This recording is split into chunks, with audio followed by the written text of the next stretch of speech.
जुगाड chef चॅनलमध्ये तुमचं स्वागत आहे। आपल्याला केळवे मसाला यांच्याकडून त्यांचा स्पेशल चिकन मसाला आलेला आहे स्पेशल रिव्ह्यू करण्यासाठी।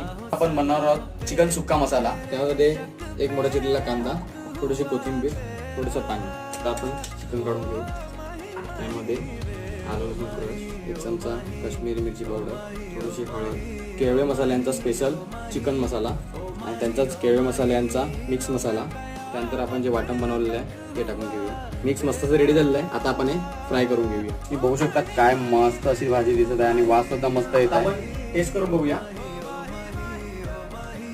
खरंच फार मस्त अशी टेस्ट आहे। मी नक्की तुम्हाला रिकमेंड करेल की तुम्ही सुद्धा केळवे मसाल्यांचे मसाले ट्राय करून बघा। मला चिकन मसाला आणि हा मिक्स मसाला मी टाकला होता। बाकी तुम्ही बघू शकता व्हिडिओमध्ये एक्स्ट्रा काही टाकलेलं नाही मिळत। त्याचा मस्त टेस्ट आहे। ॲड्रेस आणि कॉन्टॅक्ट नंबर मी देतो डिस्क्रिप्शनमध्ये। तुम्ही सुद्धा यांना कॉन्टॅक्ट करून यांचे मसाले परचेस करू शकता। धन्यवाद।